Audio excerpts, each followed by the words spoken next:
Buenos días con todos, ¿cómo les va? ¿Me escuchan?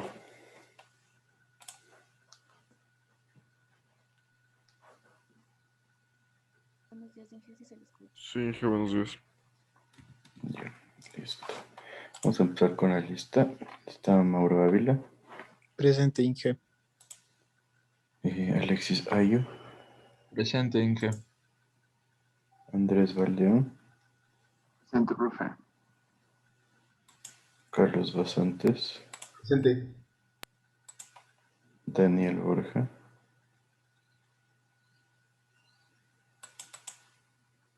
Ceballos,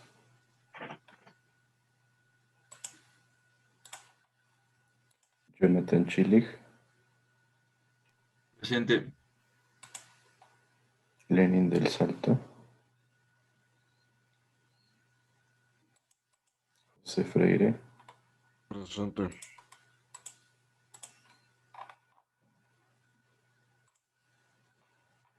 Shakira Gaibor, Presente, Inge. Pamela Hidalgo, Presente. Ariel La Torre, Presente, Inge. Jofre Montenegro, Presente, Inge. Ana Paredes, Inge. ¿perdón? Presente, Inge. Ya. Santiago Remache, Diego Reyes, Presente, Inge. Jorge Reyes, Presente, Inge. Nicolás Sánchez, Presente, Inge. Diego Taimal, Presente, Inge. José Tinoco, Presente, Inge. Dani Valdés, Presente, Inge. Eric Guianes. Presente, Inge. Listo, entonces. ¿Me puede poner en lista, por favor? ¿Quién me dice? Marco Ceballos.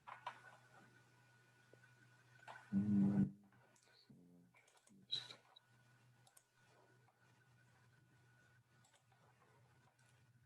Bueno, entonces vamos a continuar con la materia.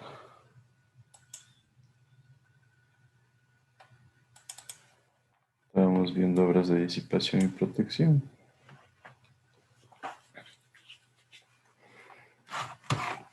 Entonces, para el azul vertedero que estábamos viendo en clase, vamos a diseñar el disipador de energía. ¿Todavía no empezamos o ya empezamos? Creo que ya empezamos algo, ¿no?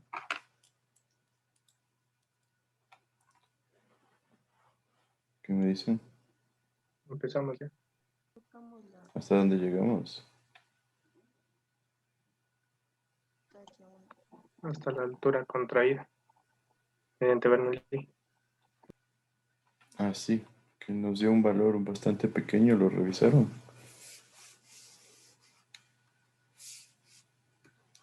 ¿Cuánto nos daba?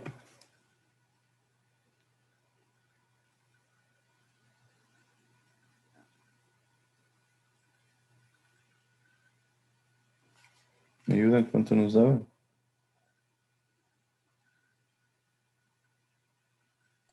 0.10. Quisiera que lo revisen ahorita de nuevo, porque me parece que está un poquito bajo para asegurarnos.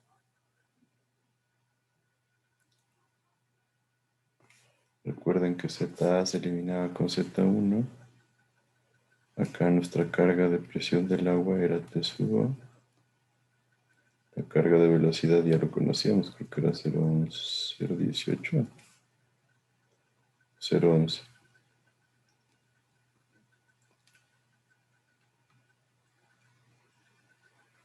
Acá esta carga de velocidad era caudal sobre área cuadrada por 2G. Esto era H1. Y las pérdidas las asumimos como el 5% de la carga de velocidad. Y buenamente también podríamos despreciarlo, ¿no? Es que ustedes querían. ¿Me ayudan con eso para comprobar?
¿Cuánto nos da?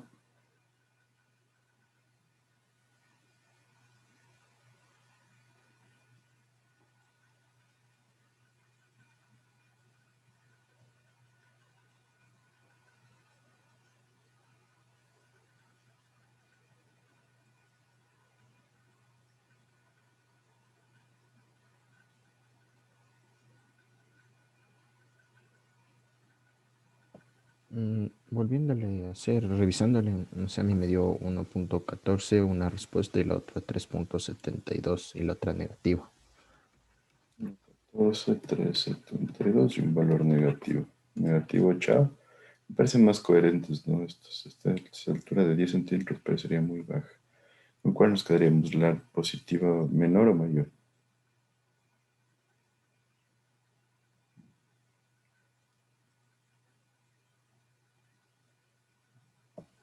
Con la menor. ¿Por qué la menor? Se supone que es una altura contraída, entonces Exacto, es una altura contraída, entonces me quedo con la menor. Nuestra altura sería 1,14, que me suena mucho mejor. Entonces, si de sub 1 es 1,14, deberíamos continuar a sacar el número de Fruden 1, que sería igual a la velocidad sobre raíz de g por y, donde y es h1, y la velocidad es igual a caudal sobre área. Nuestro caudal me parece que era 100 metros cúbicos por segundo, y el área sería, ¿qué me dice? Lo que sería igual al área.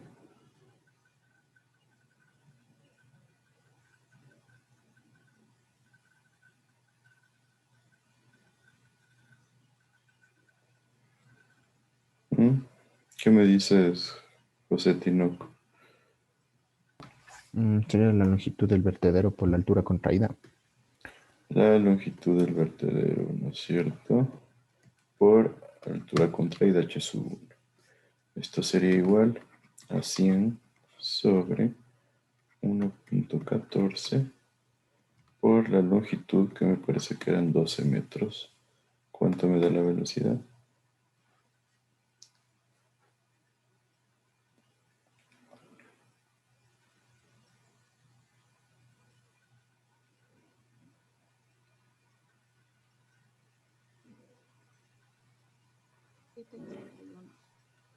¿Cuánto? 7.31. No te escucho. Es 7.31. 7,31. Sí. Listo, esta velocidad es altísima, ¿no es cierto? Entonces, obviamente necesitamos contenerla. Por eso el disipador de energía. Entonces, la velocidad es igual a 7,31 sobre la raíz de 9.81 por 1.14. ¿Me da cuánto?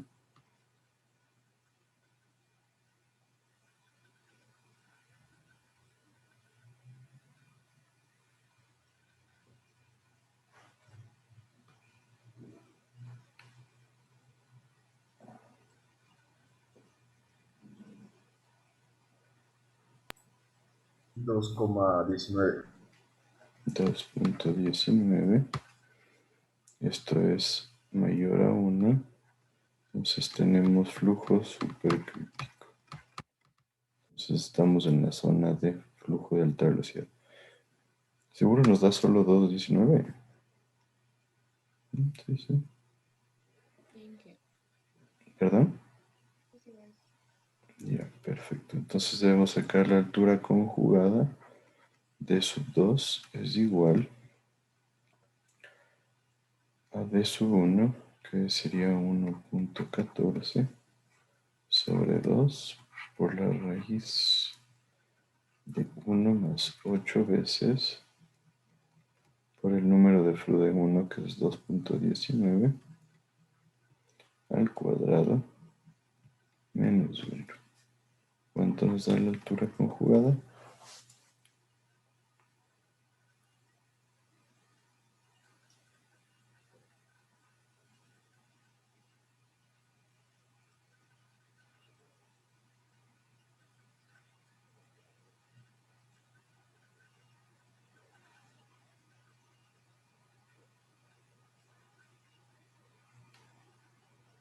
Da 3. Cerrado. ¿Cuánto? 3.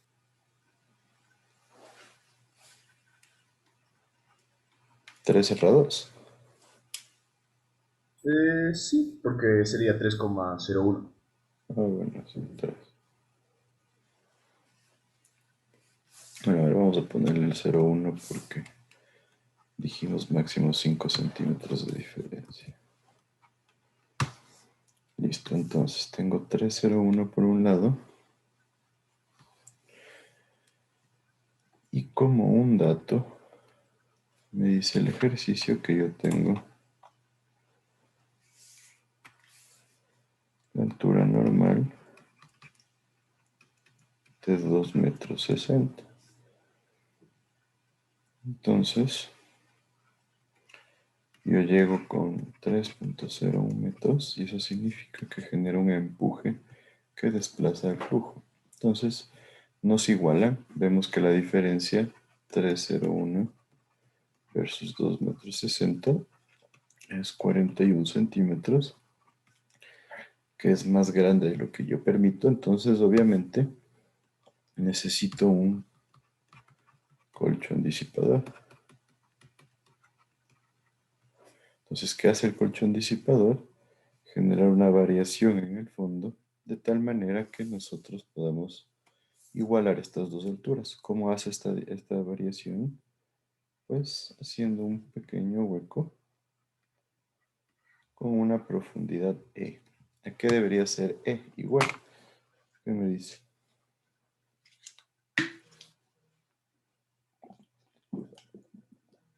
Sería 41 centímetros. 41 centímetros. Ahora, aquí entra un factor adicional. ¿Qué creen que pasa con esta altura contraída cuando yo le bajo a esta losa para hacer el colchón disipador?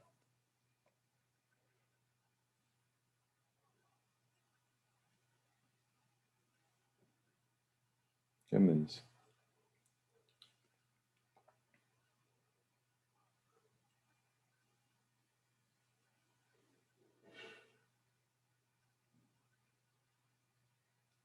¿Qué crees, José Daniel Freire?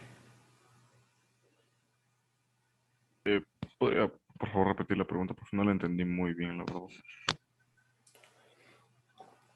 ¿Qué crees que sucede con la magnitud? Antes sacamos de esta altura, que era igual a H1 igual a 1,14 m. ¿Qué crees que eso se mantenga? ¿O qué crees que suceda si es que nosotros generamos el colchón disipador? Que obviamente es bajarle un poquito más el nivel, ¿no? Claro. Aumentaría esa altura y habría que recalcular, parece. Aumentaría la altura de H1, ¿por qué?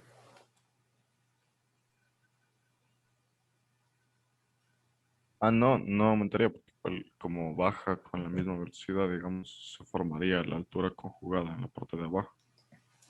Entonces, se mantendría igual. Se mantendría igual, ¿crees tú? No le estamos generando ningún factor que le afecte. Yo creería que no, porque de todas maneras se va a formar un poco más abajo, pero se va a formar a la misma altura, creo yo. Se va a formar más abajo. ¿Sí? Pero por qué sube tanto esta velocidad aquí? ¿Por qué creen? ¿Por qué crees tú, José Daniel? ¿Por qué llegamos a tener una velocidad de 7 metros por segundo? Eh, Podría ser tal vez porque el caudal es muy alto. Por una parte, sí. ¿Y cuál es el otro factor que influencia bastante? Que la altura conjugada es muy baja. Si fuera más alta, se reduciría la velocidad. La conjugada es la de acá atrás, ¿no? La del 3 Ah, a no, la no, 1. no, no, error mío. Esta es contraída. Contraído, sí, Ujú. perdón. Pero, ¿por qué viene a ser de 1,14 esa velocidad? ¿Por qué viene a ser esa altura, perdón, de 1,14 con una velocidad de más de 7 metros por segundo?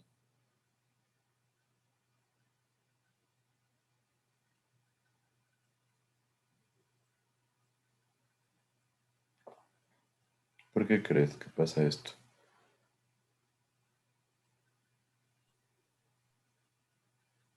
¿Qué idea tienes? Tal vez podría ser que el, el vertedero es muy alto y por lo tanto se forma una lámina de agua muy pequeña pero a muy alta velocidad en la cara. Exacto, ¿cierto? Tienes una altura que te genera esta velocidad. Y esto se debe a la gravedad, ¿cierto? Entonces, ¿qué pasa si yo le incremento un poco más de esa altura con esta profundidad? ¿Qué crees que sucede?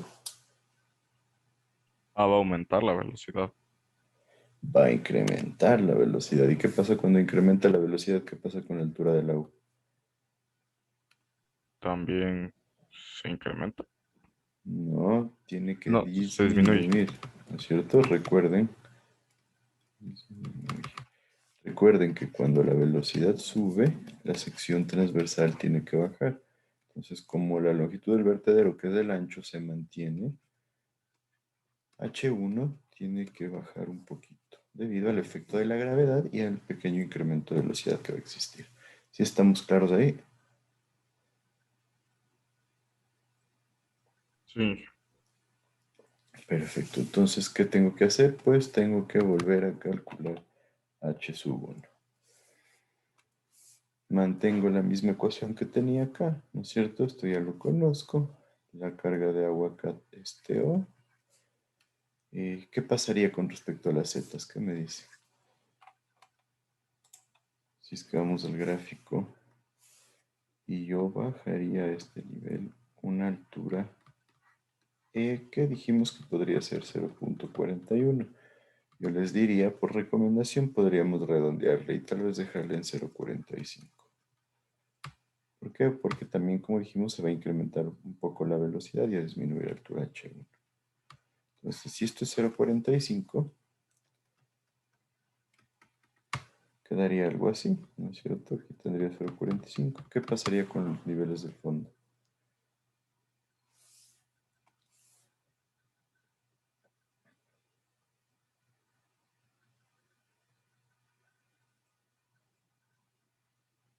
¿Qué me dice?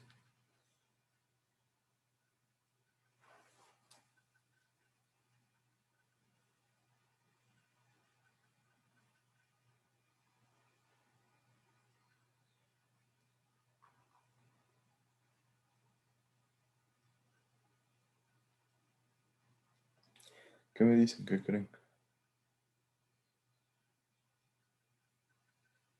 Ahí sí cambiaría, Inge. ¿Pero qué O sea, cambiaría? no serían como que al mismo nivel de referencia. O sea, No sería es una altura por exacto, no considerar. están, ¿no es cierto? Yo tengo que seleccionar mi nivel de referencia. ¿Cuál le seleccionamos como nivel de referencia? Diría desde el fondo.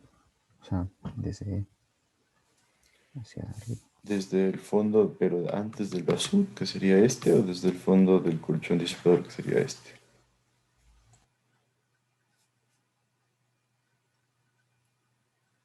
¿Cuál creen?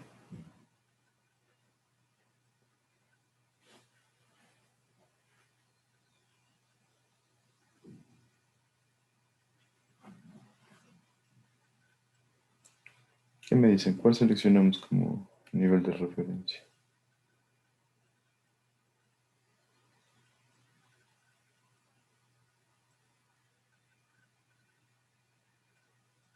¿Qué me dices?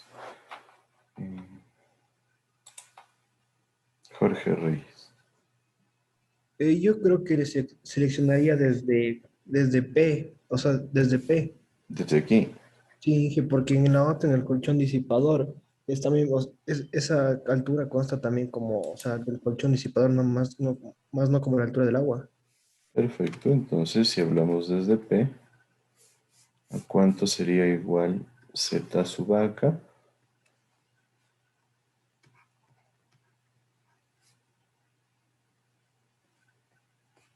250. Estamos hablando del fondo del canal, ¿no? Esto así. Esto es lo que tendríamos en esencia. Este sería el nivel de referencia y este sería nuestra sección de aproximación y nuestra sección 1. ¿Cuánto sería este valor de Z?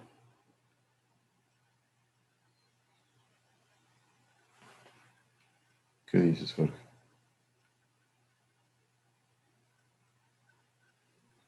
Creo que sería 250 más el HO, Inge. O sea, P más HO. Sí,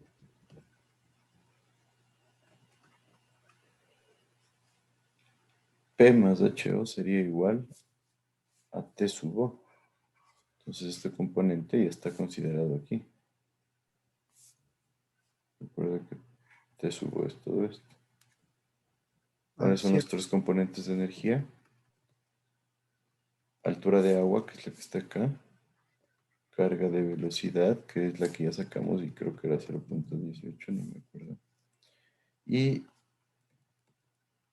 carga geométrica, que depende del punto base que estamos cogiendo, que es, dijimos que iba a ser este. Entonces, ¿cuánto sería? Si es que no me confundí, ya creo que sería el 2.5, que sería solo la altura de PO. No, porque estamos viendo justo antes de P, ¿no? Ese 2.5 sería si es que nosotros estuviéramos considerando la energía ya sobre el azul vertedero. ¿Sí me sigues con eso? Sí, ese considera todo, ¿verdad? Ese 2.5. Exacto. Pero si nosotros estuviéramos tomando la energía aquí arriba, ahí sí, Z sería 2.5 con nuestro nivel de referencia acá. Pero estamos considerando justo antes de llegar al azul vertedero, entonces ZA debería ser igual a 0. ¿Por qué? Porque está en el mismo nivel de referencia. Los tres componentes de energía, carga geométrica aquí, carga de agua acá o carga de presión y carga de velocidad acá arriba. ¿Está claro eso? Sí, Sí, pero seguro, porque si generas dudas, sí, o sea, yo lo vale la entendí pena como solventarlo. ¿Sí? a la altura, el nivel de referencia. Exacto. Entonces, como el nivel de referencia está justo en el punto donde está la base del canal, esta ZA se vuelve 0. Ahora en el otro lado tenemos la carga de velocidad, lo mismo que hicimos antes, caudal al cuadrado sobre área al cuadrado por 2G. Esto de acá es H sub 1. Y Z1, ¿qué pasaría con Z1?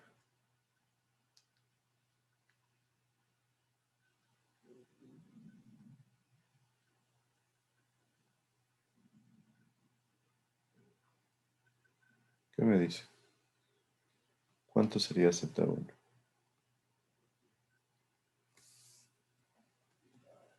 Diciendo que nuestro nivel de referencia estaría, ahí, ¿perdón? Por cero. ¿Cero?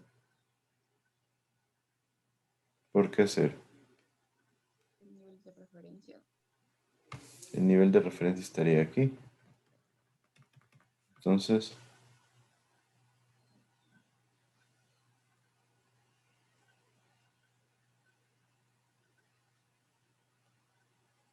¿qué me dice?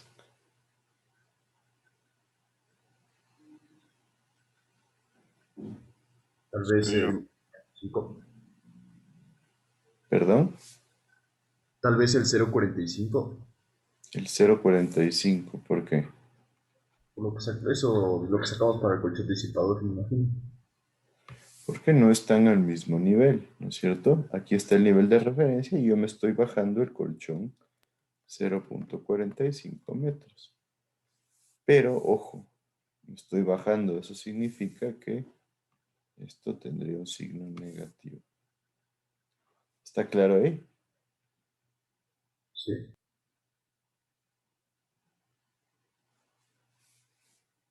¿Todos estamos claros con eso?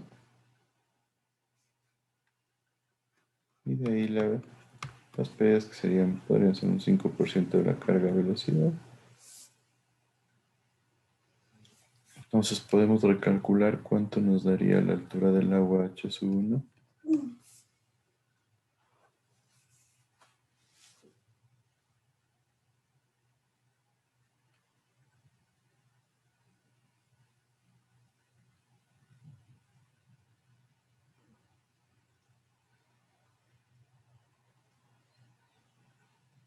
Inge, Ajá. las pérdidas es con la velocidad, la carga de velocidad uno o la carga de velocidad G. De 2. De 1, perdón, o sea, del punto 2 que sería esta de aquí. O les dije, si quieren, pueden también despreciarlos, ¿no? Ahí sí ya depende de ustedes. Trabajen como trabajaron para la anterior parte que estábamos haciendo para no generar cambios. Yep.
Y dije una duda, ¿cuál sería el área? El área de acá. Lo mismo que antes, longitud del vertedero por altura 1. Bien, gracias.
¿Cuánto nos da? Ahí me dio 1,71. 1,71.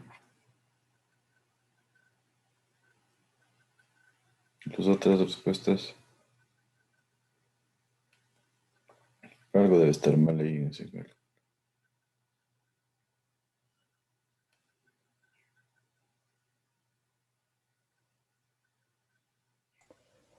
A mí me dio 1.05 metros. Eso parece más coherente, que es un poquito menor A mí también. a lo que teníamos. Perfecto. Debe haber una respuesta grande y una respuesta negativa. Entonces nos quedamos con la de 1,05. Tengan en cuenta que le estamos bajando el nivel, entonces debería bajar un poquito la altura. Entonces con 1,05 la velocidad nos da caudal sobre área, que sería 100 metros cúbicos por segundo, sobre el área, que era 12 por 1.05. ¿Cuánto me da la velocidad?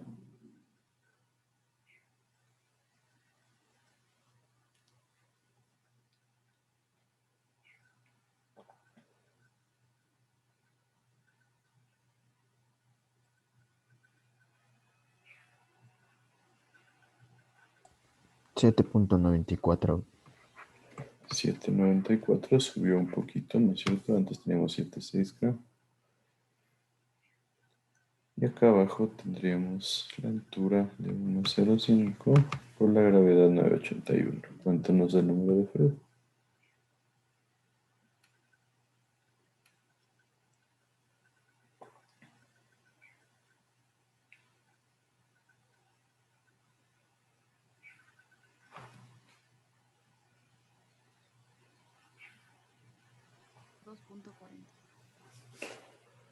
$2.40. 2,40, subió un poco también. 47.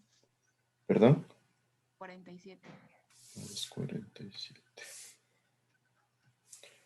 Entonces, si le pongo el 2,47 en la ecuación, tendría que d sub 2 es igual a d sub 1 sobre 2 por la raíz de 1 más 8 veces 2,47 al cuadrado y todo menos 1. ¿Cuánto me da la altura conjugada?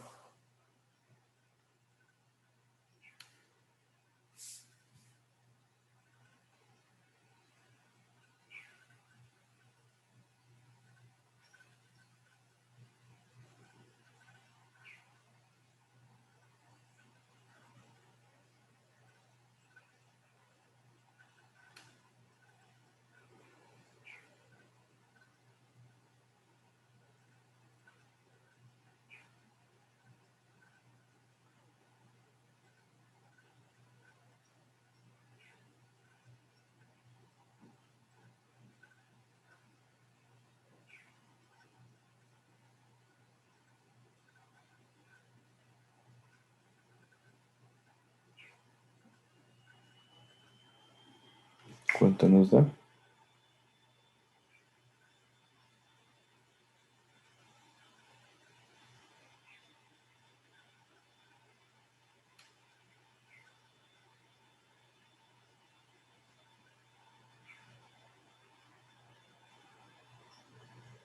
¿Cuánto?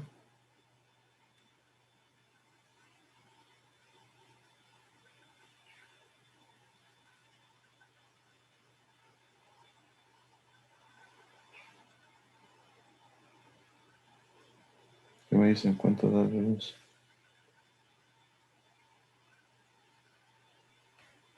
3,18. 3,18.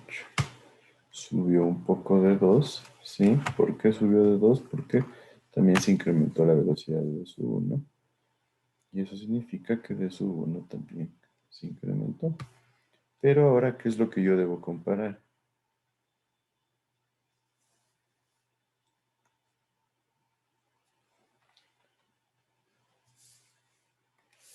Por el un lado, si yo hice mi colchón disipador, yo tendría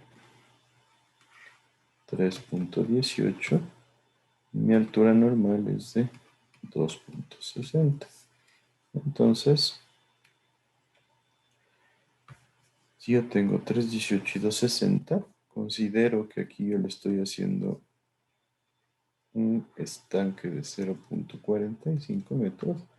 Entonces yo estoy igualando el nivel superior de acá con el nivel superior de acá. Entonces yo tendría que igualar 3.18 menos 0.45 versus 2 metros 60. 3.18 menos 0.45, ¿cuánto me da?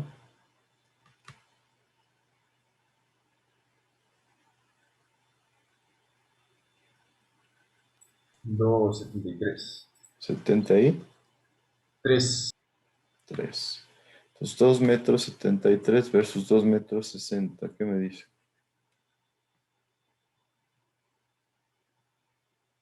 ¿Cumple o no cumple?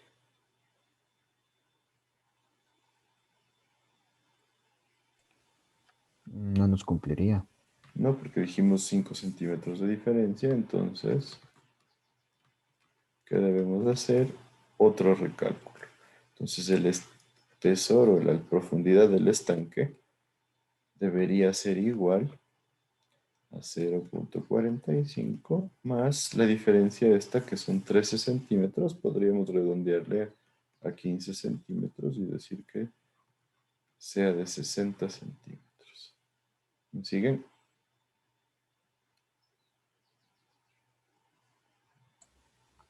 Sí. Entonces necesito un espesor de 60 centímetros. Volvemos a hacer exactamente lo mismo. Tenemos la carga de velocidad, tenemos T sub O. Aquí tendríamos 0. Aquí tendríamos la misma ecuación, ¿no es cierto? Caudal sobre área. Este de aquí es H1. Y acá nosotros estaríamos hablando de menos 0.60 metros. Acá, si es que tomaron en cuenta la carga de velocidad, como os he dicho, un porcentaje de la carga de velocidad, lo siguen haciendo de la misma forma. Entonces H1 con el segundo recálculo nos da cuenta.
¿Cuánto nos da? A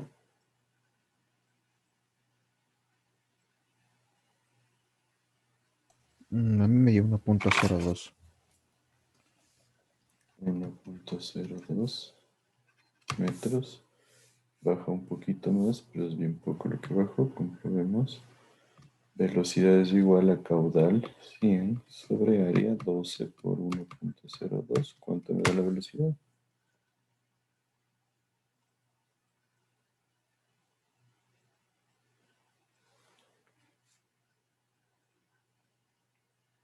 8,17. 6 metros por segundo.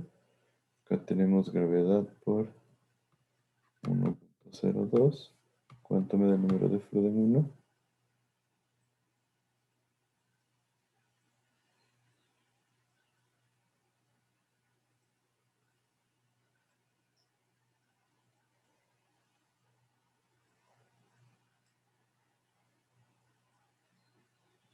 Mm, 2,58. 2.58, perfecto. La altura conjugada, ¿cuánto nos daría?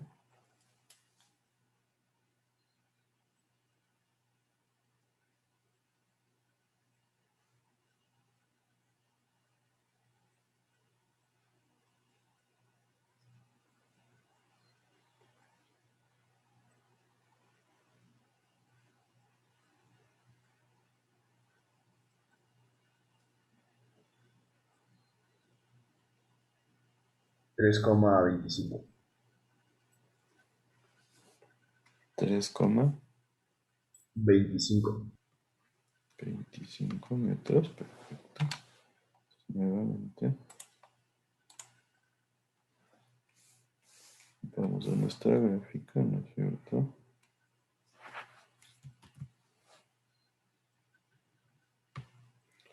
Tendría que esta altura de acá equivale a 3,25 metros. La altura normal 260 metros, ¿sí? Pero aquí yo tengo mi estanque disipador de 0,60 metros.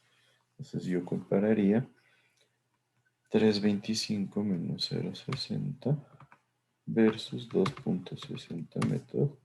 Esto me da 2,65 metros. Entonces, si yo comparo 2,65 con 2,60, puedo decir que acepto debido a que solo me varía por 5 centímetros. ¿Estaríamos claros ahí?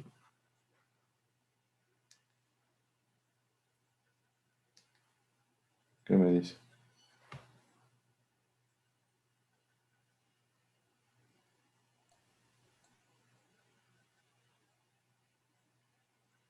¿Qué me dices?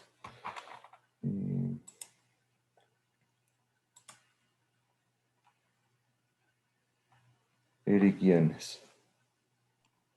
5. ¿Sí está claro lo que acabamos de hacer? Sí. En esencia estamos tratando de igualar la parte superior de los dos niveles de agua de tal manera que se genere un resalto hidráulico con todas sus características. Entonces, Eric, ¿qué nos faltaría ahorita? Ya encontramos cuál es la altura conjugada, la altura contraída, encontramos la profundidad del estanque. ¿Cuál sería el siguiente paso?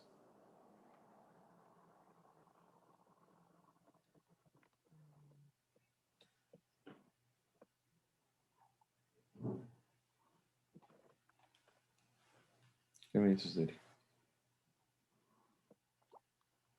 Siguiente paso. Ujú. ¿O ya quedaría el ejercicio?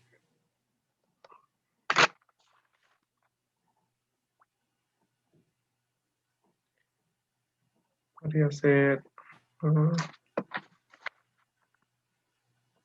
velocidad. La velocidad ya la determinamos, ¿no?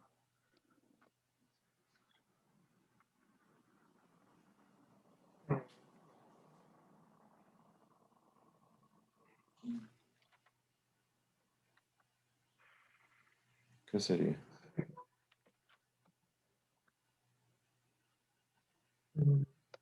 No sé, no estoy seguro. Nos faltaría definir cuál es la longitud del resalto, que sería la longitud de mi cuenco disipador.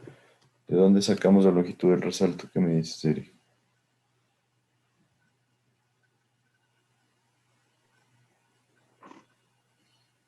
Antes del resto.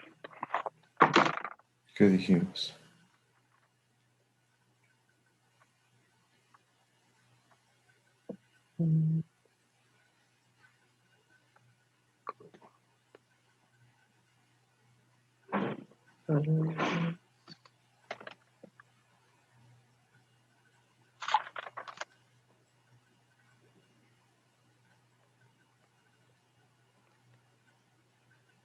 ¿De dónde sacamos la longitud del resalto?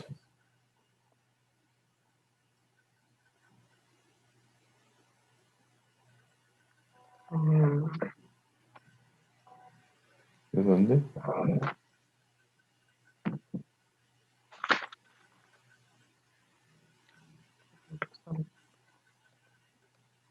¿De dónde me dices?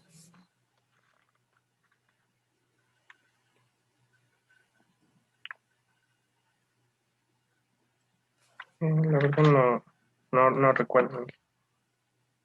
Necesito que estén atentos. Eso lo vimos la anterior semana. ¿Quién le ayuda? ¿De dónde sacamos? El gráfico de la Use Bureau. Del gráfico del US Bureau of Reclamation, ¿no es cierto? Este gráfico lo tenemos aquí, entonces ¿Cuánto era nuestro número de Fruden 1? 2 puntos.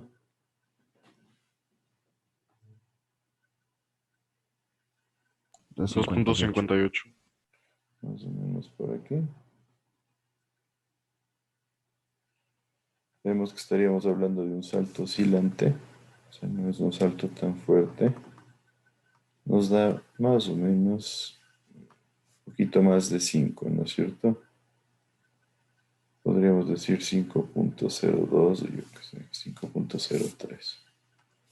Entonces, L sobre Y2 sería igual a 5.03. Ahora entonces, la longitud va a ser igual a 5.03 por... ¿Cuánto sería nuestra altura 2? ¿Cuánto nos dio?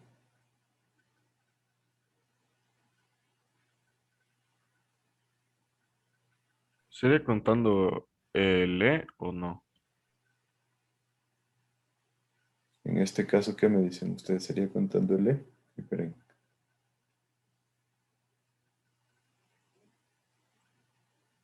¿Cuál sería el análisis que hace?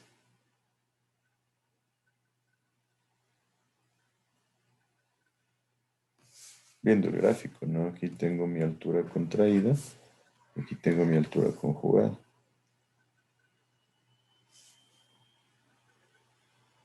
¿Qué dice? Que no, ¿Por qué no?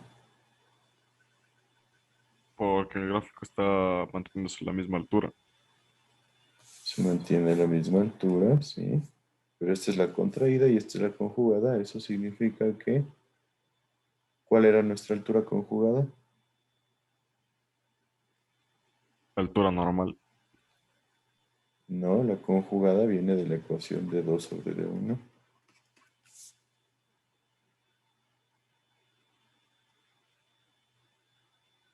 ¿Qué me dice?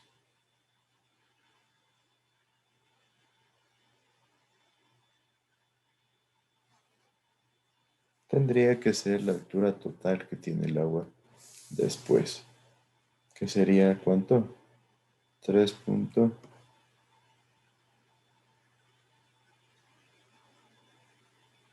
3.25. Pues la longitud sería 5.03 por 3.25.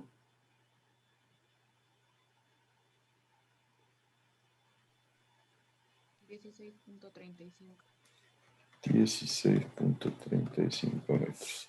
Esta es la longitud que tendría que mantener nuestro estanque disipador, ¿sí? Desde el inicio hasta el final, 16.35. Obviamente, preferible tener algo de seguridad y dejar el espacio posterior.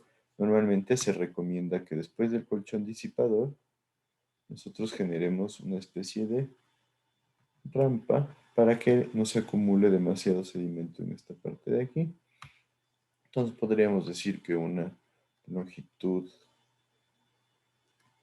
aceptable podría estar tal vez al orden de los 17 o 18 metros. ¿Sí? Generando un espacio adicional para esta pequeña rampa, ¿sí? Y cualquier seguridad o acumulación que tengamos ahí de sedimentos. ¿Sí estaría claro? No se olviden lo mismo, el espesor, nos quedaríamos con los 90 centímetros recomendados por Alfredo Manza. ¿Estamos claros ahí? ¿Qué me dice?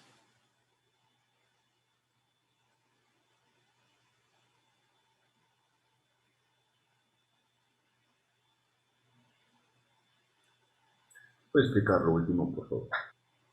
¿Qué es lo último? Lo de 0,90, no entendí muy bien cómo lo hice. A los 90 centímetros es el espesor de hormigón para el colchón. La recomendación de Alfredo Mansen es que el mínimo sea 90 centímetros, pero dijimos que normalmente con 90 centímetros se cumple sin problema. ¿Sí está claro? Sí, gracias. ¿Alguna otra duda?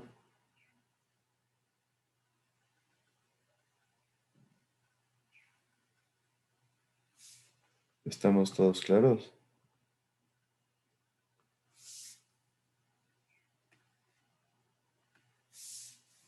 ¿Estás claro, Alexis Dayo? Sí, Inge. Perfecto, bueno, entonces hasta ahí sería lo que es el diseño del estanque disipador. Ya nos pasamos de las 8, tomémonos unos minutos y continuamos.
Continuamos, por favor, ¿me siguen?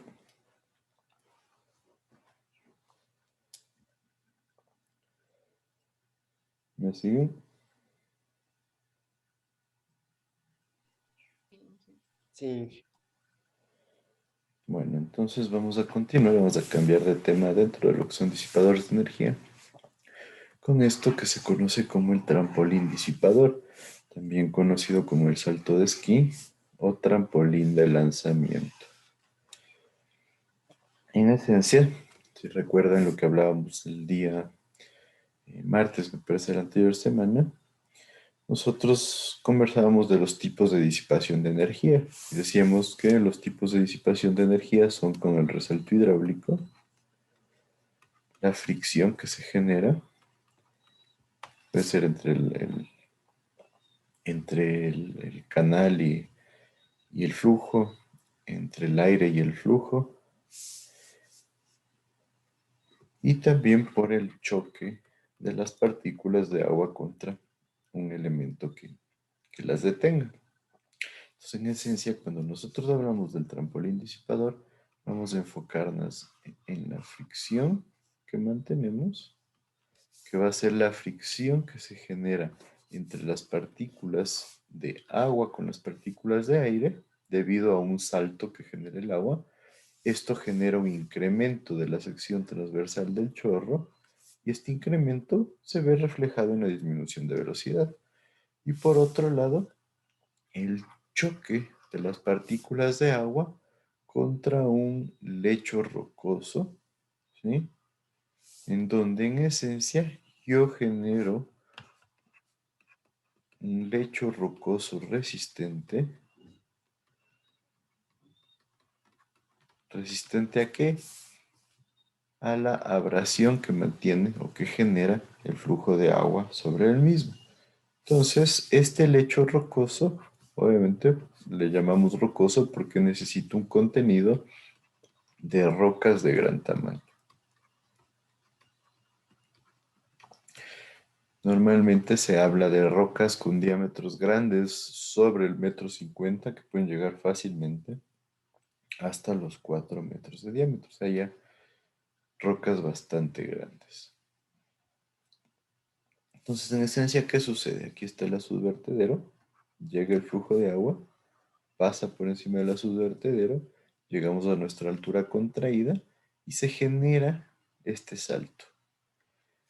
Entonces, en esta zona se genera espuma, se genera un incremento del chorro, algo más o menos así.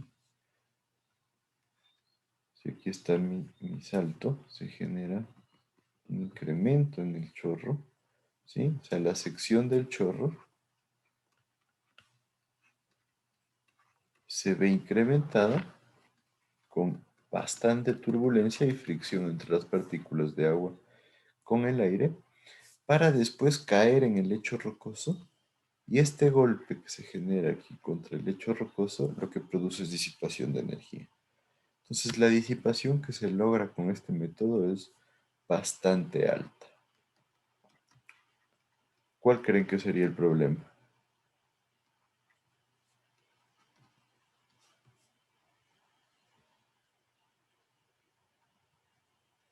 ¿Qué me dice?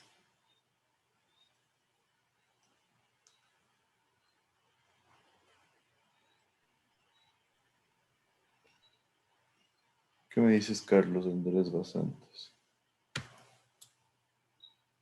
Yo creo que el mayor problema sería calcular la resistencia, más que nada. ¿Resistencia de qué?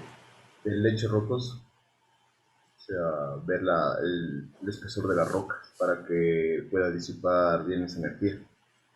En esencia, sí, ¿no es cierto? El peligro más grande es que se pueda socavar la parte donde tenemos el lecho rocoso. Entonces necesitamos rocas grandes y resistentes. Porque si estas rocas no están bien ubicadas, no tienen la resistencia suficiente, van a empezar a permitir el paso del agua, ya que se genere lo que es ya una socavación o erosión del suelo. ¿Sí está claro?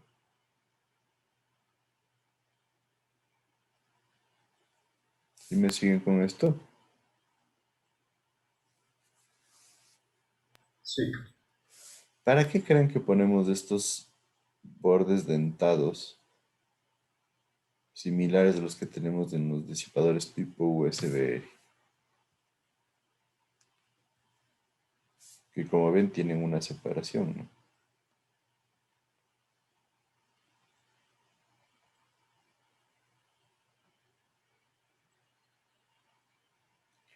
¿Qué me dice?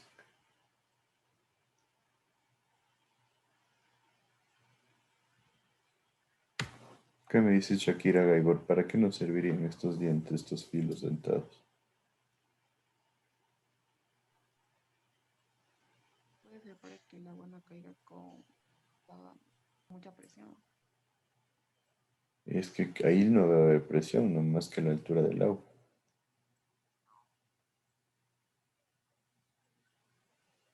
Entonces, ¿para qué servirían? Como que fragmentan el fluido sería Inge. ¿Fragmentan qué? El agua en sí. Exacto, ¿no es cierto? Generan una división en el chorro de agua. ¿Cuál sería la finalidad de generar esta división? Una cantidad de partículas de agua salte y otras no salte tanto. Y eso crea como turbulencias, ¿no? Generar turbulencia y generar más fricción entre el aire y el agua. Y de esta manera nosotros ampliamos la sección transversal del chorro y generamos mayor disipación en el salto. ¿Sí está claro?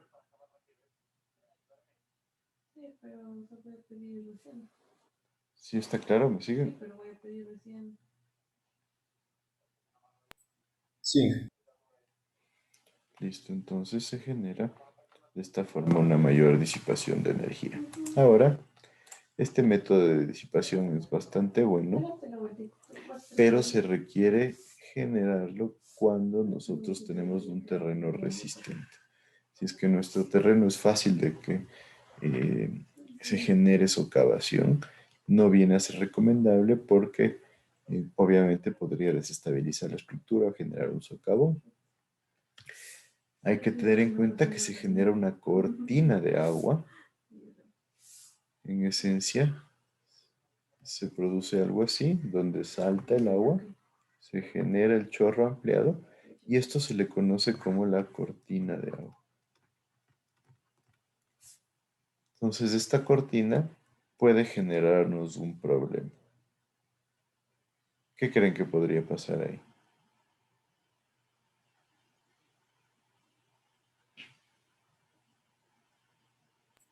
Podría coger mucha altura, creo yo.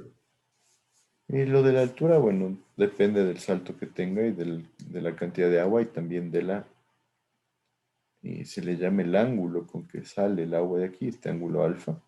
Mientras más alto el alfa, hasta llegar a 45 grados, más lejos va a caer el agua. Mientras más bajo el alfa, va a caer más cerca el agua. Pero en esencia aquí se puede generar un problema de que, como son caudales grandes, que en esta sección abajo de la cortina se genere un vacío. Si este vacío se genera, vamos a tener presiones negativas aquí que podrían llegar a afectar inclusive a la parte de este borde dentado que tenemos al final de lo mismo. Entonces, normalmente se recomienda que tengamos una forma de generar aireación bajo el manto o bajo la cortina de agua. Normalmente se colocan tubos que permitan la circulación de aire y de esta forma se evita esta generación de vacío que en muchos casos puede ser peligrosa. ¿Sí está claro?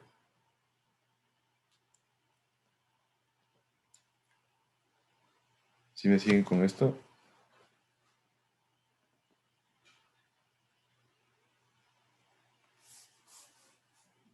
¿Qué me dicen? ¿Qué me dices, Santiago Remache? Sí, Inge, todo está claro. Bueno, entonces, obviamente dijimos que se coloquen lechos rocosos que resistan este choque del agua. Es un choque bastante fuerte. Se lo puede utilizar con azudes pequeños también, debido a que no generan demasiada fuerza también. Pero obviamente siempre y cuando podamos colocar piedras para proteger el lecho. Una de las ventajas es que no se requiere formar un estanque para la disipación. Toda la disipación se genera por estos dos métodos: fricción entre aire y agua y choque de las partículas de agua contra un lecho rocoso. Y tiene una gran desventaja. ¿Cuál es la principal desventaja? No hay mucha información acerca de este sistema. No hay mucha investigación. No se sabe qué hacer, por ejemplo, cuando necesitamos que se adapte a nuevas condiciones. Por ejemplo, nos dicen qué sucede si se lo adapta a un río de tal forma con un lecho de tales características. No tenemos información que nos guíe. Entonces no hay un método de diseño claro. Esto se vuelve un problema porque en esencia nosotros dependemos de la experiencia propia. No existe ninguna recomendación. Hay recomendaciones bastante básicas en cuanto a dimensionamiento, pero no más que eso. Entonces, en esencia, si nosotros queremos colocar un salto de esquí o un trampolín disipador para generar la disipación de energía en un proyecto, nosotros vamos a tener que generar un estudio experimental, normalmente una modelación para evaluar qué es lo que va a pasar, pero obviamente no conocemos todas las características principales y eso lleva a que nosotros estemos un poco a oscuras, un poco en incertidumbre. Entonces, esta incertidumbre es la que genera que el uso de este tipo de disipador de energía no se haya vuelto un uso generalizado. Si está claro, entonces podríamos decir que esa es la mayor desventaja que hay. Y eso vamos a ver en las recomendaciones que nos dan los autores. Entonces, nosotros podemos tener varios perfiles y varias plantas de trampolines. Entonces, en esencia, cuando hablamos de perfil, podemos tener un trampolín horizontal en donde el agua, en esencia, llega acá. Se va a generar un problemita ahí debido a la diferencia en las pendientes. Normalmente podríamos pasar de un flujo supercrítico a un flujo subcrítico. Entonces, en esencia, hay el riesgo de que aquí se genere un resalto hidráulico. En muchos casos se genera un resalto hidráulico. Entonces, hay que saber contenerlo. Cae el agua. Tenemos la pendiente adversa, en donde buscamos hacer algo similar. En la pendiente adversa, le damos una pendiente contraria a la original para que el agua salte y de esta forma caiga lejos de nuestra estructura. A esta distancia se le conoce como la longitud del chorro. Tenemos también la opción de generar un fondo curvo, donde el fondo curvo genera una forma mucho más suave, podríamos decir, para la transición en el salto. Y lo mismo, de esta manera nosotros tenemos una longitud del chorro que permita que se proteja la estructura. Mientras que en planta tenemos trampolines planos, que serían rectos, trampolines divergentes, en los cuales la estructura se abre. Se abre esta estructura para poder generar un incremento en el tamaño del chorro y así poder generar mayor reducción del flujo. Entonces, de estas tres opciones que vimos en cuanto a perfiles, ¿cuál creen que es la mejor? ¿Una pendiente horizontal, adversa o un fondo curvo? Fondo curvo. ¿Por qué el fondo curvo? Creo que ahí no se generaría un resalto. El resalto se podría generar en cualquiera de los casos dependiendo del flujo, si sea supercrítico y subcrítico, ¿no? Pues habría que evaluar eso primero. Pero en esencia, sí, si se llega a generar un resalto, lo que tendríamos es un incremento en la turbulencia. Pero sí, es la mejor opción el fondo curvo, teniendo en cuenta que es la que permite un salto del agua mucho más suave. Entonces, esa es una ventaja porque no se van a empezar a generar turbulencias en la estructura, sino ya cuando el agua sale de la estructura.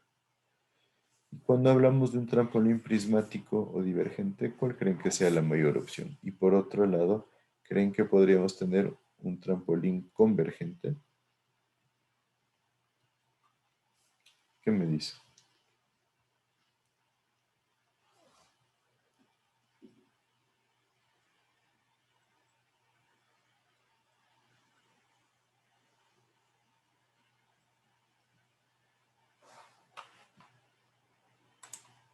¿Qué me dices, Jofre Montenegro? Convergente, pues creo que no, Inge. O tal vez sí para suavizar la caída del agua, pero ¿Pero qué pasaría cuando lo hacemos convergente? ¿Qué pasa con la velocidad del agua?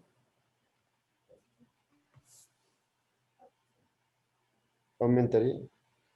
Se incrementaría el agua cuando lo que nosotros buscamos con un disipador es disminuir la velocidad del agua. Entonces, normalmente no es buena idea hacer un trampolín convergente, pero en algunos casos se puede hacerlo. ¿Por qué? Cuando tenemos la posibilidad de que la cortina de agua genere un vacío bajo la estructura, podemos generar que se vuelva convergente con un ángulo bastante pequeñito, este ángulo súper bajito, para permitir que el agua fluya así y en estas secciones se pueda generar la aireación. ¿Sí? Cuando no podemos generar lo que es ese sistema que decíamos. ¿Sí está claro?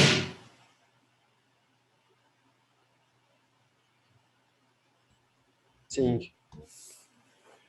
Entonces, la mejor opción obviamente es el trampolín divergente porque genera una ampliación del tamaño del chorro y eso ayuda a disipar más la energía y obviamente el agua va a llegar con menos velocidad al lecho rocoso.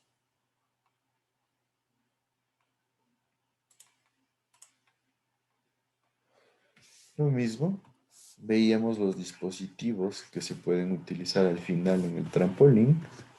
Decíamos, nos ayudan a que se incremente la longitud del chorro. De esta manera se genera mayor fricción entre el agua y el aire. Entonces, podemos tener varias opciones.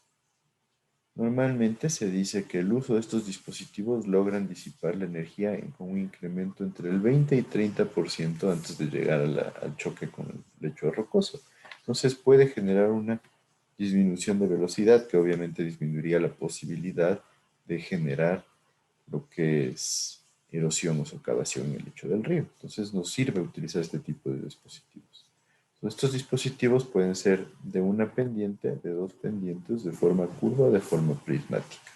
Aquí tenemos de una pendiente, de dos pendientes, una forma curva sutil y una forma prismática que es más o menos un cono truncado. De estas opciones, ¿cuál creen que es la peor y cuál creen que es la mejor? ¿Qué me dicen?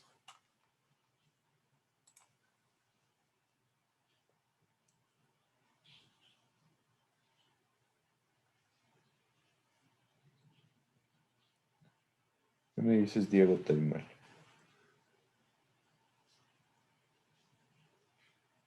Perdón, Inge, no le entendí bonito la pregunta. ¿Cuál crees que de estas formas es la mejor y cuál la peor?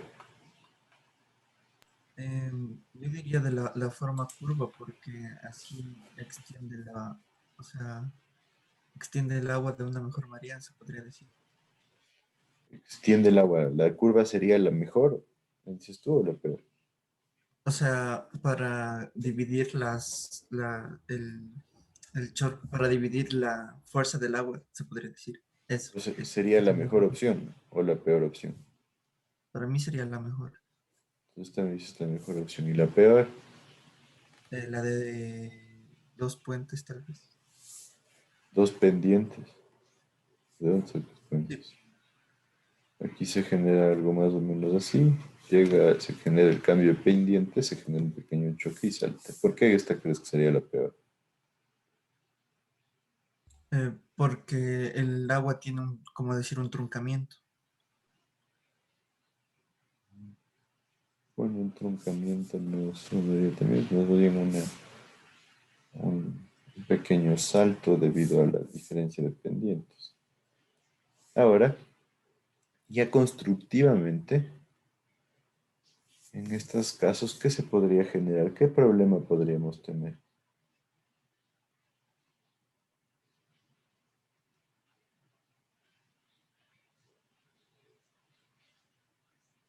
Tú mismo, Diego.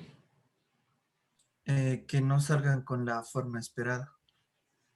Sean difíciles de realizar ya en la construcción misma. ¿Y qué podría ser difícil de realizar? Por ejemplo, en la curva, darle la forma correcta de la curva. La forma de la curva sí puede ser difícil. ¿Y qué más?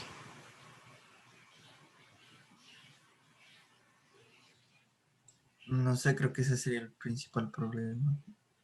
¿Qué pasaría con este filo tipo cuchilla? Podría desgastarse fácilmente. Podría desgastarse. ¿Por qué? Porque constructivamente es demasiado difícil generar un fondo tipo cuchilla. ¿Sí o no?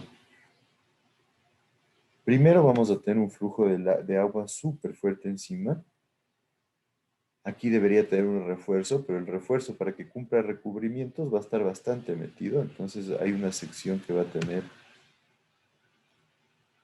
una longitud bastante grande en donde no hay refuerzo de acero. Entonces esta sección de aquí primero es difícil de generarla tan perfecta porque debería ser bastante recta, podríamos decir así. Y después se va a empezar a comer con la velocidad del agua. Por decir, supongamos que viene una piedra en el flujo o un tronco, empiezan a chocar contra estos dientes y se los van a empezar a comer, ¿sí o no? Si se genera este problema, vamos a tener un desgaste de este filo tipo cuchillo. Por esta situación constructiva práctica, es mejor utilizar una forma prismática. ¿Sí? Porque de esta manera es mucho más fácil generar un refuerzo que ayude a que resista este filo. No tenemos la posibilidad de que se generen estos daños en la cuchilla aquí. Y por otro lado, como tenemos una distancia en donde puede saltar el agua, el chorro de agua que va a quedarse apegado aquí va a ser muy bajito. Mientras que en todos estos casos vamos a tener una cantidad de agua bastante importante que se queda pegada a esta pared y esto va a estar goteando todo el tiempo contra nuestro lecho. Entonces, eso podría ir generando que si mi estructura es así, entonces en un caso sería así directamente, empieza a chorrear el agua, puede generar un efecto erosivo en la base de la estructura, que es uno de los puntos más críticos, porque esto siempre tiene que estar bien protegido.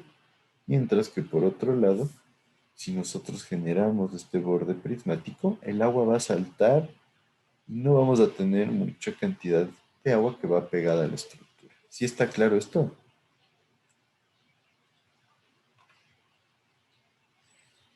¿Qué me dice?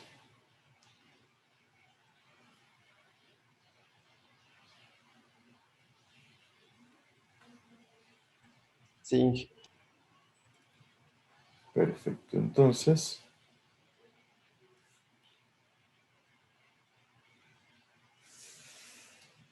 hay que tener en cuenta todas esas situaciones que se pueden generar y podrían llegar a ser peligrosas. Entonces, nosotros debemos buscar que el trampolín disipador genere la disipación lo más alejado posible de la estructura, ¿sí? Esta es nuestra longitud del chorro y hay que cuidar que esta longitud del chorro no caiga cerca de la estructura.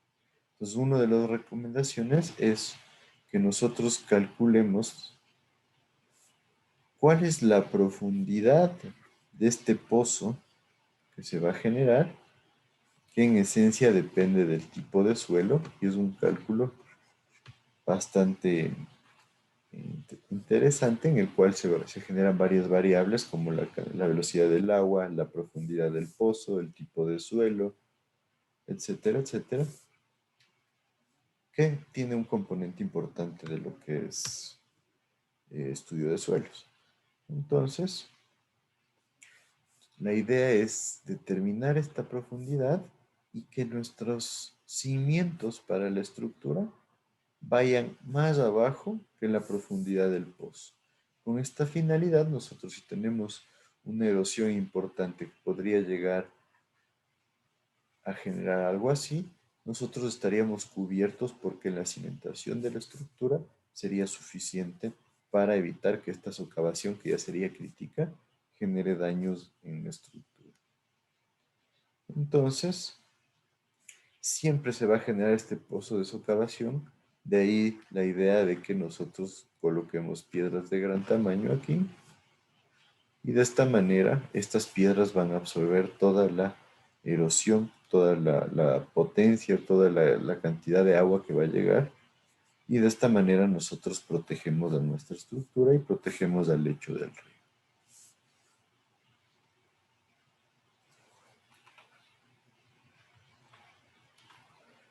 El trampolín se recomienda que siempre esté ubicado por encima del nivel del agua del canal de evacuación. ¿Qué significa eso? Que siempre tengamos algo así. El problema se daría cuando nosotros tenemos que el nivel del agua supere el nivel de la parte posterior del trampolín. De esta manera ya tendríamos nosotros una zona de total turbulencia. Se deja de tener el efecto de choque del agua contra el lecho rocoso, y de esta forma lo que podemos tener es una situación en donde se genere un resalto hidráulico, se genere bastante turbulencia, y eso podría generar un socavamiento, una socavación bastante importante al filo de la estructura o aguas abajo. Entonces ahí se genera este salto hidráulico y eso puede ser bastante peligroso. La posición del trampolín tiene que generar una velocidad en el chorro que permita ser lanzado lo más lejos posible. Eso va a depender del ángulo con el que nosotros generamos el chorro, ¿sí? Y también de la altura que nosotros vamos a manejar respecto al lecho de agua que tenemos después del río. Entonces, esta altura es preferible que sea más o menos grande para que pueda el chorro llegar a una distancia suficiente para evitar problemas en nuestra estructura. Entonces, este ángulo normalmente se lo conoce como alfa o como beta. Se recomienda que esté entre 36 y 35, pero otros autores nos dicen que debería estar entre 30 y 45 grados como una mejor opción. Y también hay que tener en cuenta el ángulo que forma la estructura, el chorro del agua, las partículas del chorro, las partículas de la velocidad del chorro, con la horizontal que vendría dada por el nivel del agua, aguas abajo de la estructura, que este sí debería estar entre 30 y 35 grados. De esta forma nosotros nos aseguramos que el chorro caiga lejos de la base de nuestra estructura.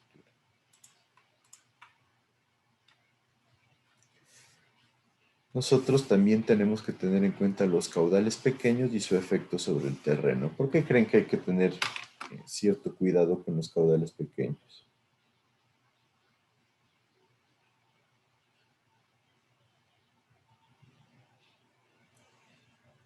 ¿Qué me dice?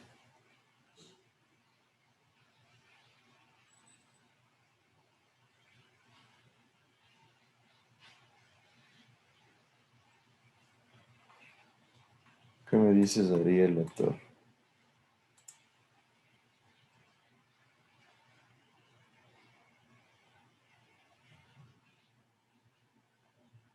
Ariel.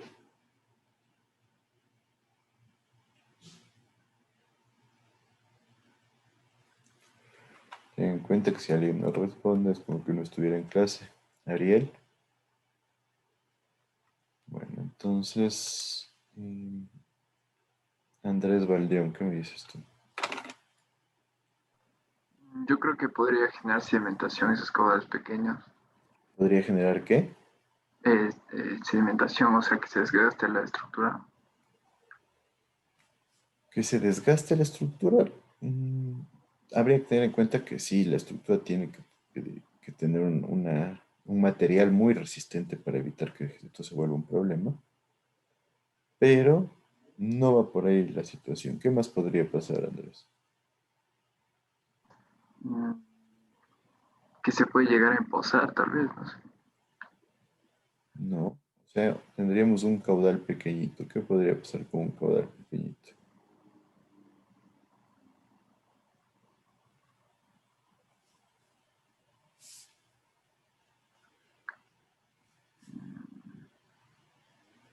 Cuando hay caudales menores al caudal de diseño, la longitud del chorro puede volverse muy pequeña. Y si esto se vuelve muy pequeña, va a caer muy cerca de la estructura. Entonces puede ser peligroso para la estabilidad de la estructura.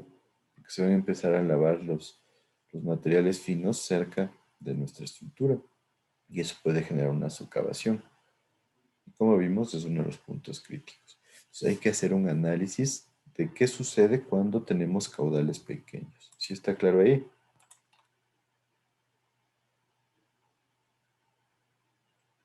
¿Qué me dice?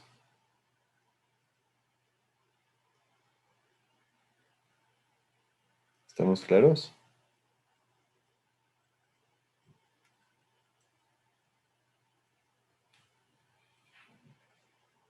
¿Qué me dicen? ¿Sí o no? Sí. Espero que sí, no tengo mucha duda ahí.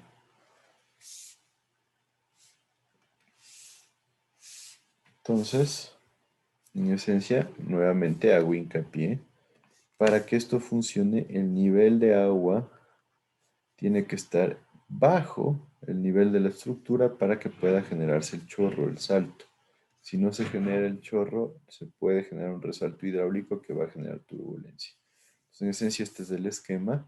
Y lo que nosotros tenemos que diseñar es este espacio de acá para que se genere el salto.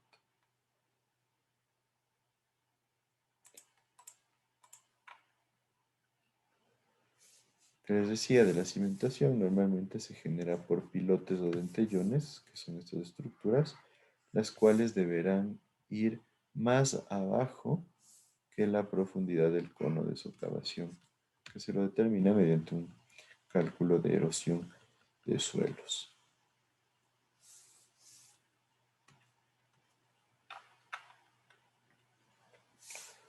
Les decía, el ángulo con que se genera el salto del agua debería estar entre 15 y 45 grados. Otros recomiendan entre 30 y 45 grados.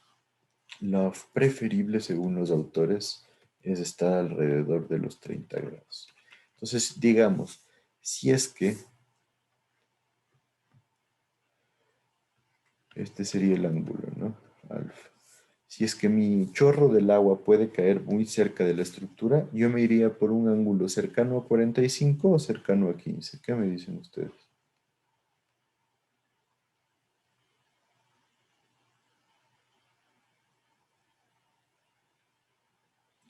¿Qué me dicen?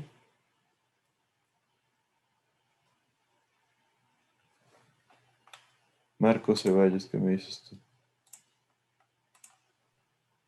Yo pienso que debería estar cercano a 45 grados ¿Por qué?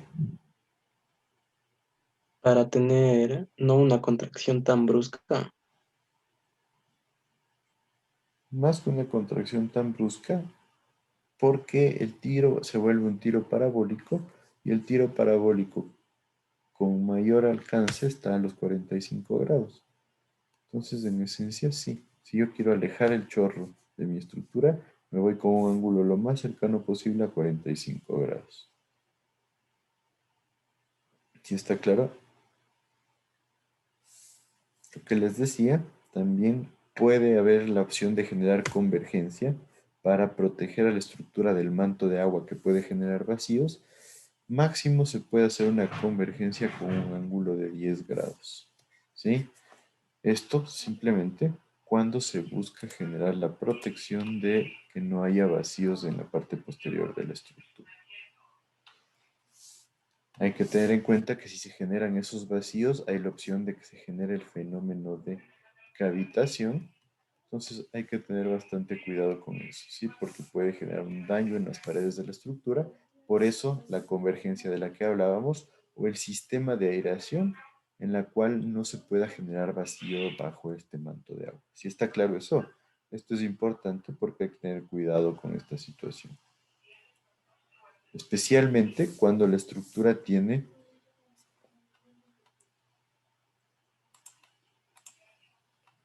no sé qué pasó ahí. Si estaban viendo las diapositivas.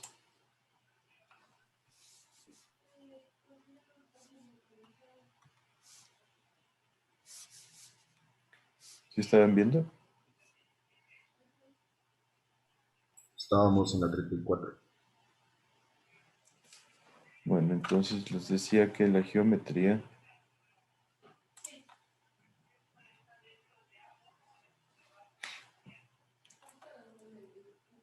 en esencia aquí les decía de la cimentación que tiene que estar más bajo que el cono que se genere. Este es de la convergencia que les decía, no sé qué pasó ahí con la diapositiva, pero este es el ángulo de convergencia que nos dice de 10 grados como máximo para evitar la generación de vacíos que puede llevar a la cavitación abajo del manto de agua. Entonces, hay que generar la aireación, como mencionábamos, es importantísimo para que no se generen vacíos que pueden llevarnos a la cavitación. Si no se puede lograr de manera natural, se pueden instalar sistemas de conductos para generar esta aireación. Y nuevamente el problema principal es que no tenemos un método bien definido para el diseño de la geometría. Simplemente nosotros debemos determinar el radio del deflector, el ángulo de salida y la longitud del chorro. Entonces puede haber variaciones importantes entre fórmulas y coeficientes. Entonces existen ciertas recomendaciones, pero no podríamos llamarlo un proceso de diseño. Entonces la falta de este proceso de diseño es la principal desventaja de este sistema, ¿sí? Por lo que nosotros deberíamos generar modelos hidráulicos y prototipos para poder identificar si el funcionamiento del sistema se va a adecuar a nuestro proyecto. Entonces, en esencia, lo recomendable es ensayar el problema en laboratorio o hacer modelación mediante software. ¿Qué pasa con eso? Es caro y es demoroso, entonces muchas veces es lo que lleva a que no tomemos en cuenta este método. ¿Qué es lo que hay que hacer? Simplemente definir la geometría. Hay que determinar la altura de sub 1. Esta altura de sub 1 es la altura del que le llamábamos nosotros contraída. La calculamos de la misma forma mediante una ecuación de Bernoulli. Y después tendremos que identificar el valor del radio con el que vamos a generar esta curvatura acá. Y este radio, aquí es donde vamos a ver ciertas variaciones. Algunos autores recomiendan que este radio sea mayor a de 2.5 a 3 veces la altura contraída. Pero otros autores nos recomiendan que sea mayor a 4 a 6 veces la altura contraída. Entonces ahí ya vemos nosotros una diferencia importante que, como les digo, se vuelven recomendaciones más que un proceso de diseño. Por otro lado, el ángulo que les decía, el ángulo con el que sale el salto del agua, se recomienda que esté alrededor de 30, pero puede estar entre 15 y 45 grados. Lo mismo, se recomienda que este diente que se forma entre la horizontal y la parte posterior o la parte final de nuestra estructura esté alrededor de los 30 grados. Y en esencia, esos son los datos principales que tenemos que determinar para nuestro salto de esquí. Algunos autores recomiendan determinar un ángulo beta y un ángulo alfa en esta parte de acá, que estos nos van a servir para generar la transición en la parte recta, que puede ser del azul vertedero o de la rápida o de cualquier estructura que esté generando el incremento de velocidad. Otros autores recomiendan utilizar geometría analítica para este tipo de análisis. Entonces ahí ya un poco, como les digo, depende de nuestro proyecto, de qué posibilidades tenga y de la realización del modelo como les estaba hablando. Entonces, todas estas situaciones generan que el salto de esquí se vuelva una opción que a veces nos puede generar un dolor de cabeza.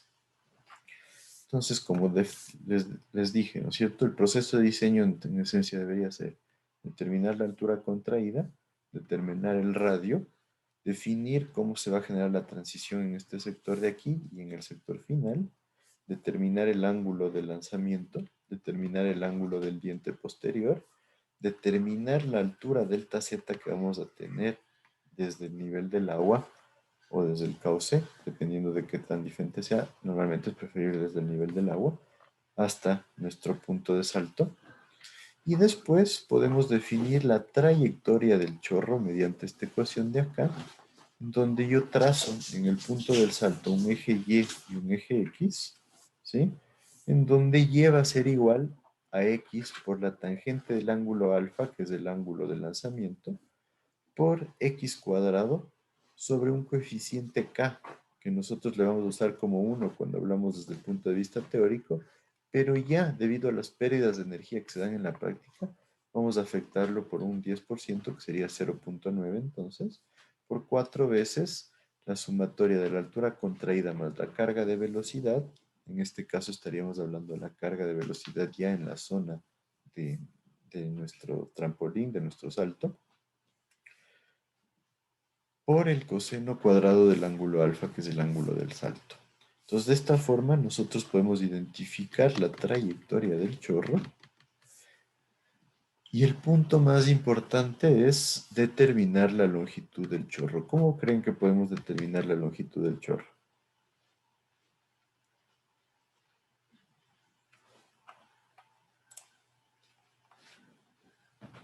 ¿Qué me dices, Diego Reyes? Quizás considerando tanto, o sea, los valores que tiene que ver con el ángulo de inclinación, la pendiente, o sea, la forma en la que va a darse la caída. Exacto, pero sabemos que va a ser una parábola, ¿no? Que viene dada por la ecuación de la trayectoria que les acabo de dictar. ¿Cómo Entonces, identifico cuál es la longitud del chorro? sería considerando la longitud de la parábola, porque donde inicia hasta donde cae, llegaría a un punto más alto y a un punto final donde llega a caer. El punto final, exacto. Y en esta ecuación, ¿cómo determino el punto final? Sería... eh, yo le sacaría eso igualando la longitud máxima. En esencia, lo que tenemos que igualar es Y. Miren el eje Y. Con Delta el Z. valor de menos delta Z. ¿Sí estaría claro? Sí. De esta forma yo ya sé cuándo el agua va a topar. Entonces ese valor de X sería el valor de la longitud del chorro. ¿Sí estamos claros ahí?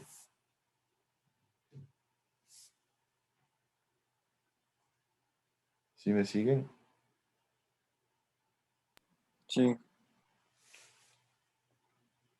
Entonces, en esencia, esos serían todos los componentes que nosotros tenemos que identificar para nuestro diseño del salto de esquí o del trampolín de lanzamiento. Como ya dijimos, para que nuestra longitud sea máxima, el ángulo debería ser 45 grados. De esa forma tenemos la mayor distancia posible en un tiro parabólico. Entonces, nuevamente, ¿qué debemos hacer para el proceso de diseño? Primero, definir medidas y datos. Delta Z, que es la distancia vertical desde el fondo del trampolín hasta la superficie libre del agua. Obviamente, este se tiene que definir en función de las características del vertedero, como es la altura de la subvertedero, la altura de la rápida o cualquier otra estructura que esté generando este incremento de velocidad, y las características del río.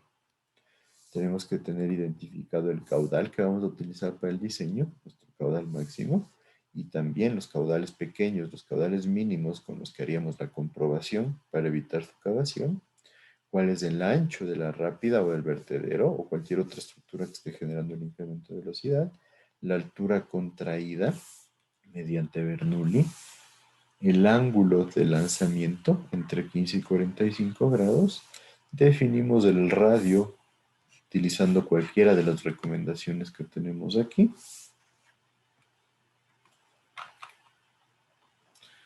Después determinamos la velocidad y el número de Freud en la entrada del trampolín. Esta es una comprobación que normalmente no se nos recomienda.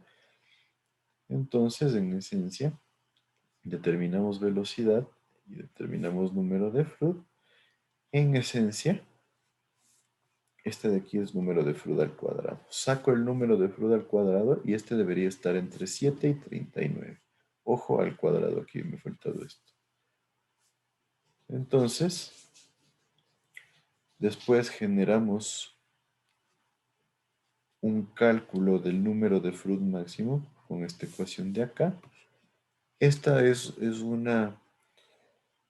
una recomendación dada por Alegret y Pardo en su libro, donde nos dicen que para evitar la generación o la posibilidad de que se genere cavitación entre los deflectores, o sea, entre los dados que nosotros vamos a generar, ¿no es cierto? Nosotros podemos comparar el número de Freud al cuadrado con este número de Freud máximo. Entonces, sería 4.32 por la altura contraída por la presión atmosférica menos la presión de vapor. Esta es la idea de la cavitación sobre la altura contraída, ¿sí? Y nos dice, nosotros podríamos tomar como un valor referencial a nivel del mar, que la presión atmosférica, que normalmente es 1033, menos la altura de vapor, que suele ser 1025, nos da alrededor de 10 metros. Esto es una recomendación. Entonces sería altura contraída más 10 sobre altura contraída, ¿sí? Multiplicado por 432. Entonces este número de Freud máximo le comprobamos con el número de Freud al cuadrado y vemos si es que hay la posibilidad de cavitación. Esto les he puesto aquí porque es una recomendación de Alegret y Pardo en su libro, que es bastante interesante. Y de ahí sí podemos continuar con el dimensionamiento, que ya me he pasado de hora, así que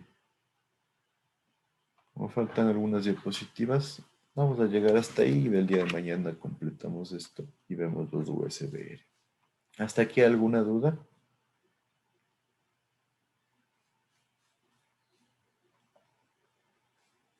Si no hay dudas, entonces podemos quedar ahí. Inge, disculpe, Ajá. tal vez me puede poner en lista. Entra un poquito tarde.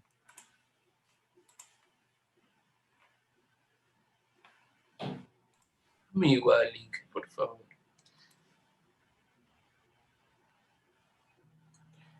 ¿Quiénes no están en listas? Lenin del Salto es como que no estuvo, ¿no? ¿Quién lo dijo? Y Daniel Borja, Inge. Remache también, Inge. Yo sí estaba, Inge. ¿Quién me dice yo estaba? Del Salto, Inge. Sí, te hice una pregunta 4 veces, creo, y nunca respondiste. A mí, no, a Ariel La Torre le preguntó y yo sí estaba aquí. La torre, sí, gracias. Sí, Inge, no era mío. Gracias. Entonces, nadie más, ahí estaríamos todos. Perfecto, listo, un buen día para todos. Inge, Ujú. disculpe, ¿puedes subir las grabaciones Ya de voy la a semana tratar de pasada? subirlos. Ajá. Ya, gracias, Inge. Listo. Buen día. Gracias.